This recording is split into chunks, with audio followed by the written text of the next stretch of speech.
Hello and welcome back to the Long Island Railroad Montauk branch and a quick update.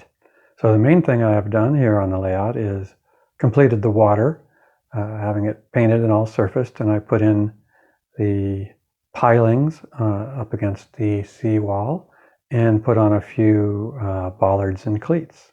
So the crane you see there, I don't know, maybe it's there permanently, maybe it's just temporary, I don't know. It just looks good.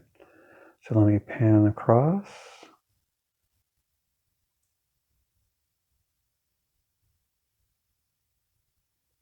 So I ran out of pilings right there. So I have another couple packages of those to order. At least I know where to get them. I've also completed putting in all the concrete at the edge of the pier, dock, wharf, whatever you want to call it, all the way down to the end, including the piece that goes in between the rails. Now what's going to go, I also put in the road coming through the parking lot, between the tracks, and all the way down here because I needed to have some way to get down here. Now what's going to go between the road and the tracks is the loading area for, unloading actually, for unloading the cathodes, incoming cathodes from both the barge, which will be tied up in this area down here, and any incoming rail cars, which will go down in here. So what's going to happen is it'll be a big platform, and then the crane, which I have here, will go in roughly this area. So that way it can unload from both the barge and the rail cars down at that end. If it's necessary, it'll unload them onto the platform in this area, and the narrow gauge track is going to run basically from this area, right between the road and the platform, go around the back and off to the right. That's the plan, at least. Now the crane, even though it is designed to be one that goes on rails and can go back and forth, I will not make it that way. I will put it in and it will be in a fixed position. So I'll probably keep the same basic frame. Got my pointer backwards. I may cut off the bottom, the roller bits, and just have it sitting on an erect frame. I don't know. I can decide that later. And then over in this area, instead of scraping the terrain off the styrofoam, I just said, why don't I just, since this styrofoam is mounted on the board, I just said, why don't I cut out the styrofoam areas? And that turned out to be a lot easier. That way I can just cut a new piece of styrofoam and start from scratch. And it means I managed to save my two gravel dumps, and so I can turn them into coal dumps, because instead of trying to pry them off the board, I just cut the entire board out. So it'll still take a little bit of fiddling, but I'm pretty sure I can make it work. So I put a lot of work into making those things, and I wanted to save them.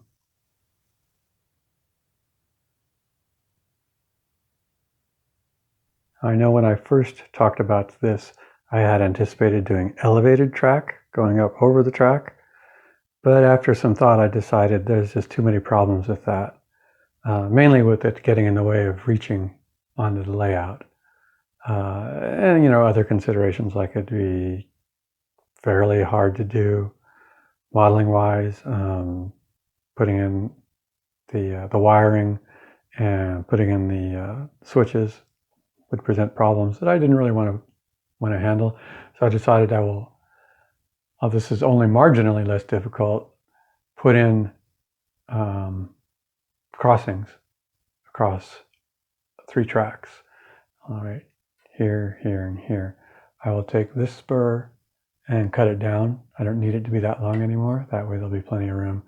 And this will run off into the back corner there, where it will feed the furnace with its coal. That's the plan, at least. So for loading and unloading the coal, I got this Kiwi kit of a coal unloading thing. But it was the one I liked most of all the ones that I saw kits for. Unfortunately, HobbyLink doesn't carry it anymore, but I was able to get one from another shop. So that's what it looks like on the box, and then this is what it looks like so far from what I've been building. So what's going to happen is the narrow gauge train, will go under, and because it has this little two-way unloading chute, can unload to either side. Trains will go underneath, and then over on this side will be a conveyor belt that'll lead over to the coal storage that I will turn I was just talking about the gravel containing boxes things. That way I can continue to use my conveyor belt and all the other stuff that I made. And the bulldozer would be over there too, so it can push the coal into the appropriate box. So always, I hate not reusing stuff. I hate having done work and then having it go to waste. So I try to reuse everything. Some people don't seem to care, but I do. I mean, whatever. I just, I only have so much time left in my life. I don't want anything I do to go to waste. And one final tiny little thing is this station wagon kit. It's an Athearn kit. I got it at a train show for $5. I don't know if they still make them or not. I struggled to find a gloss paint that I could run through my airbrush. And then I finally just looked and said, well, why don't I just get a little spray can of red paint? It's only $1 more than buying a big tube of it or bottle. So I did that, and I am really impressed with how well it came out. This is just Tester's gloss red. So that's it. It's about 3 coats of the red, and I sanded it a little bit between coats. But other than that, that's it. And then it just snaps together. It's actually a very easy kit to make. Painting is the problem, as usual. I have probably spent most of the last month working on my narrow gauge engine and rolling stock. This is a narrow gauge. It's kind of a generic center cab narrow gauge locomotive. I got it off of Shapeways. It was cheap. The only thing that I got was the shell. All the hand grabs, like this right here, I added. The hand grab there, I added the step. I added the stacks, the lights, and I added the horn, which is just an old horn off of another locomotive. I also had to add the couplers. The chassis is a Kato and scale chassis that was recommended for use with this particular shell. It fits right in with a little filing, but ultimately it all worked out just fine. So that actually took a while to get all that done, and it runs just fine. I got it hooked up to my the power on my DC layout, which is probably, a little too many volts for an N-gauge engine, but it should be fine. You can see that it runs just fine. I have a HO scale, normal scale, normal size locomotive in the back there, so you can see the difference. Come on, little guy. So it's tiny, but it is infinitely cute, and it should do the job just fine. I also scratch built these cars, except for the trucks, which I salvaged off of some old N scale flat cars that I had. Oh, I see one of my wheels is. That's one of this. This is why I will never do N-gauge, because it's impossible to get the damn wheels on the tracks. Okay, I'm just going to leave it like that. This is all styrene.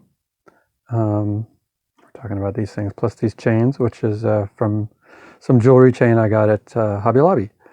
As you can see, in between the cars, I have just a standard, I don't know if it's standard, but a link and pin kind of setup, and I'm only using the couplers on either end. I eventually expect to have 6 of these, so I haven't done it yet. So you can see there's still a link and pin there. But the couplers will only be at the very end where it's going to be coupling with the engine. That way I save on couplers. And I think the link and pin looks pretty good. And it wasn't too hard to do. Now you might be wondering, with good reason, why do the flat cars look the way they do? And I'll tell you. I thought about this for a long time, and if I were going to transfer copper cathodes, like I showed you in, I don't know, one of the updates, each flat car, I read this somewhere, carried about 30 sheets, and 30 sheets weighs about 10 tons, which is about as much as you could expect to carry. But you see, since they were sheets and they could, imagine how would you carry a pack of cards? If you don't support it, it's going to flop over. So this is a dummy that I made up of what I expect it will look like. So what happens is the sheets will get lifted on there by a crane, and the metal braces on either side will prevent them from rolling over, and the chains across the front and the back can be removed so you could get them off with a forklift. So if you need to, which they will. So that was the idea behind that. The chains will keep it for safety, keep it from falling off from side to side. And these parts, I'm sure there's a technical term for them, bumpers, will keep it from falling side to side. So that's why I designed them to look that way. Did they look that way in real life? Who knows? But since I'm making it up and this looks like it would work, this is how it is. So eventually I will get this made up. I'll design it, or I'll get someone to design it so it can be 3D printed, and I'll get like 50 or 100 of them and scatter them about liberally on the layout. Now, one thing you'll see with this, the narrow gauge track, the Kato track, it's fine, but you see, and it's described as such, it's described as irregular, and you can see it's got little bits missing from the end of the ties, and that's fine for, say, a logging railroad. But mine is not a logging railroad, so I expect in real life, for an industrial railroad, it wouldn't be like that. But too late now. Probably no one will ever notice. I also got these side dump gondolas off of eBay from, I believe the store was JT's Trains and Stuff. He has a lot of good narrow gauge stuff, both HON30 and ON30. And good price on these. They're $10 each, or if you buy more than one, they're $9 each. So I got 3. I expect I'll get 3 more. They're made in 2 parts, which I guess is easier for him to do. A lot of good detail. Focus. It's not going to focus. Here we go.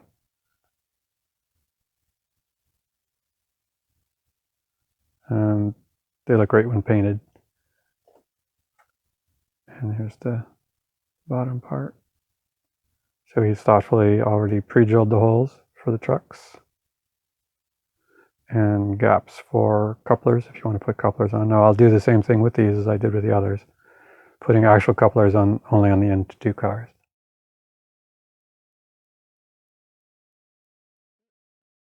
And that's it from the Long Island Railroad Montauk branch. Thanks for watching. I really appreciate it. My next video will be a description of how I modified the Walthers tugboat kit to be the Metawax. It's not going to be a how-to because obviously the model's already done. I'm just going to go over the things that need to be done if you want to do your own conversion, which I'm sure will interest at least one person. Maybe not. I don't know. But still, I already have it in the works, so it should be in the next week or so. So once again, thanks for watching, and I'll see you all later.